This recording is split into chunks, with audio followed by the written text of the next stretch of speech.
Hello everyone, welcome to Raj study.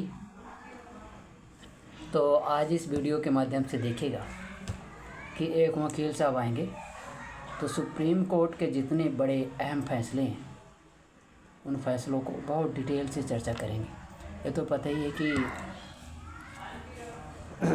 संविधान में जैसे रहा कि 26 जनवरी 1950 को सुप्रीम कोर्ट की स्थापना हो गई, तो 2025 को 75 साल हो गए। जब 75 साल हुए तो उनमें देखिए सुप्रीम कोर्ट के द्वारा 8 ऐसे अहम संवैधानिक फैसले सुनाए जिनसे एक तो निकल के आप बेसिक स्ट्रक्चर, मूल अधिकार में राइट टू प्राइवेसी, जैसे विशाखा गाइडलाइन महिलाओं की सुरक्षा, पुलिस के द्वारा जितने भी अधिकारों का दुरुपयोग किया जाता है उसको रोक करने के लिए, मतलब एक प्रकार से देखा जाए तो वास्तविक आज लोकतंत्र को मूर्त रूप देने के लिए काम किया। तो आइए आज का पहला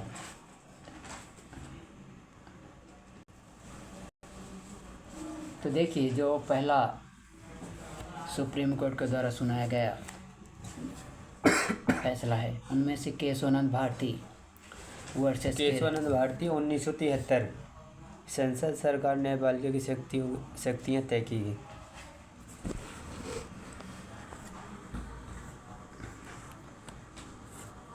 तेरह जजों की पीठ के देखिए चालू है। हाँ, क्या हुआ कि जैसे जब जज साहब बैठे तो उसमें के 13 सीट होंगी। अब 13 जज जैसे जब बैठे तो 6 और 7 के फैसले, 7 से फैसले आए। इसके पीछे ये देखिए कि कारण क्या था। कारण ये था कि सांसद जब चाहे तब बोले कि मूल अधिकार पीछे हैं किससे, डीपीएसपी से, लेकिन सुप्रीम कोर्ट बोले कि नहीं, किसी व्यक्ति का अधिकार डीपीएसपी से ऊपर होंगे। मतलब सांसद के द्वारा जो संविधान संशोधन कर दिया जाता ना, जब भी उसकी इच्छा हो सांसद की, उसको कंट्रोल करने के लिए। तो देखिए यहाँ से बेसिक स्ट्रक्चर आया, लिख के बोलो। कहाँ से लिखा? तुम लिखो ना यहाँ से। तो देखिए केशवानंद भारती 1973 का फैसले में क्या हुआ, लिख रहता है ना? बोलो क्या है फिर?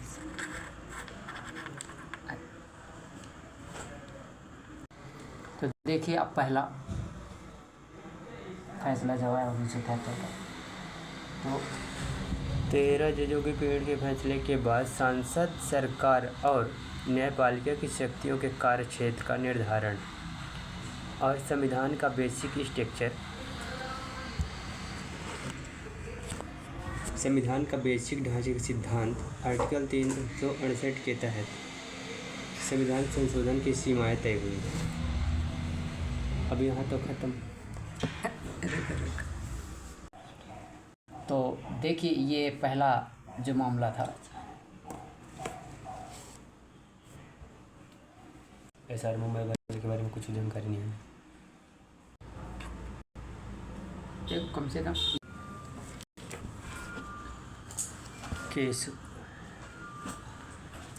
केशवानंद भारती बनाम केरल राज्य 1973 का मामला। संसद सरकार न्यायपालिका की शक्तियाँ तय की गई।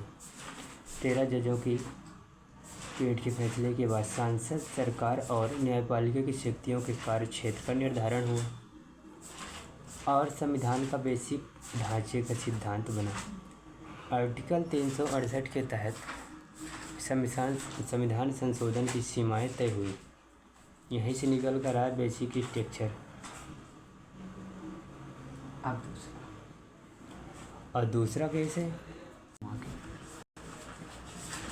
देखिए पहला केस के बाद अब आता है दूसरा केस, जिसने गवर्नर की शक्ति को ऐसी की तैसी कर दी कि गवर्नर क्या करते पता है, रात को लगे राष्ट्रपति शासन, रात दिन में लगे तो राजभवन में बहुमत तय कर देना। अब विधायक को खरीदना है तो बंगले के अंदर जाके खरीद ले। ये क्या है, लोकतंत्र खत्म कर देंगे। SR मुंबई बनाम भारत सरकार 1994। केंद्र और राज्यपालों की मनमानी पर रोक लगी। इसमें 3 बातें हुई। पहली, बहुमत का निर्धारण राजभवन के बजाय विधानसभा में होना चाहिए, और दूसरी, गलत तरीके से राष्ट्रपति शासन लगाने पर कोर्ट हस्तक्षेप कर सकता है। तीसरी, विधायक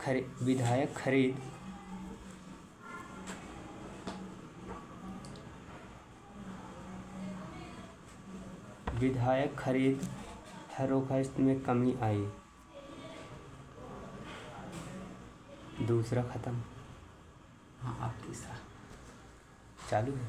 हाँ, चालू है ना। और तीसरा केस है मेनका गांधी बनाम भारत सरकार 1978 का। स्टार्ट। देखिए, अब सुप्रीम कोर्ट के द्वारा सुनाया गया अगला फैसला कि किस प्रकार से मेनका गांधी का पासपोर्ट छीना और किस प्रकार से सुप्रीम कोर्ट के द्वारा भारतीय संविधान के अनुच्छेद 14, 19 और 21 को गोल्डन ट्रायंगल की संज्ञा लेकर के इंटीग्रेटेड कर दिया। मेनका गांधी बनाम भारत सरकार 1978 मौलिक अधिकारों को एकीकृत और सर्वोच्च बताया। आपातकाल के बाद 7 जजों की पीठ ने जीवन के अधिकार को सर्वोच्च मान्यता दी। आर्टिकल 14 के तहत समानता का अधिकार, आर्टिकल 19 के तहत स्वतंत्रता और आर्टिकल 21 के तहत जीवन के अधिकार को स्वर्णिम त्रिभुज मानते हुए मौलिक अधिकारों को सर्वोच्च बताया गया। आइए, तीनों को क्या बताया गया पता है? तीनों को इंटीग्रेटेड कर दिया। बोले कि ये ऐसे जुड़े हैं, अलग अलग नहीं है। एक यहाँ है, यदि 14 तो 19 यहाँ, 21 यहाँ, है ना। ऐसे हुआ। देखिए, अब अगला मामला क्या है अगला कि किस प्रकार से पुलिस ललिता कुमारी बनाम उत्तर प्रदेश सरकार 2013 पुलिस की शक्तियों के दुरुपयोग पर रोक। गैर जमानती और संज्ञेय अपराधों में CRPC की धारा 154 में FIR जरूरी है। पुलिस अधिकारों के दुरुपयोग को रोकने के लिए प्राथमिक जांच जरूरी है। नए फैसले में से दहेज उत्पीड़न में बेवजह गिरफ्तारी रोकने को 2 महीने का कूलिंग पीरियड रखा गया है।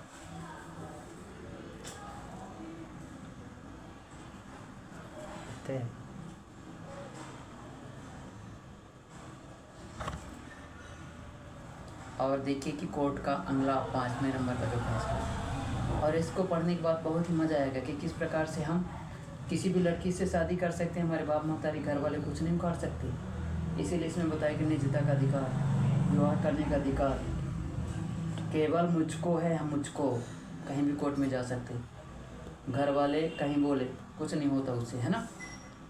तो ये तो बहुत ही अच्छा आर्टिकल है, सभी नागरिकों को पढ़ना चाहिए।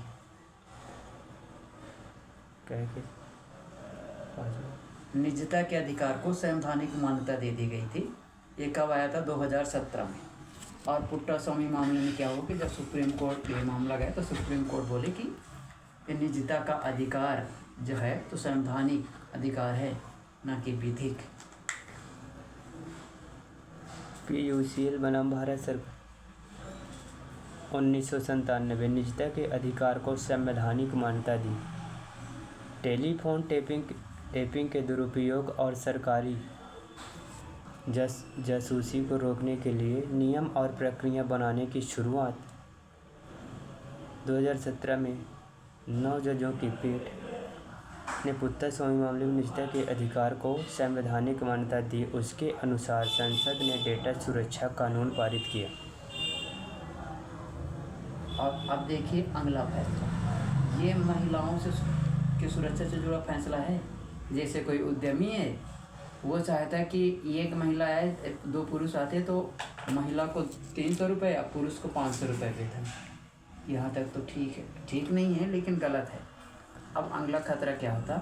महिलाओं का शोषण किया जाता।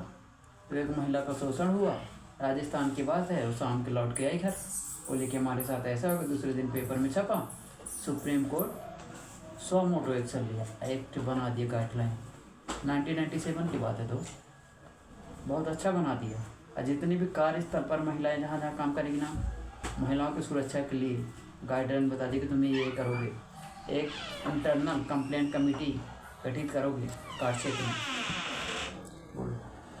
छठा केस नंबर में विशाखा बनाम राजस्थान 1997 महिला उत्पीड़न को रोकने के लिए गाइडलाइन बनाई गई। इस फैसले के अनुसार कार्य क्षेत्र में महिलाओं के उत्पीड़न को रोकने के लिए गाइडलाइन बनाई गई थी। उसके बाद साल 2013 में संसद से कानून बना जो देश में सभी निजी, सार्वजनिक और सरकारी कार्य क्षेत्र में लागू है।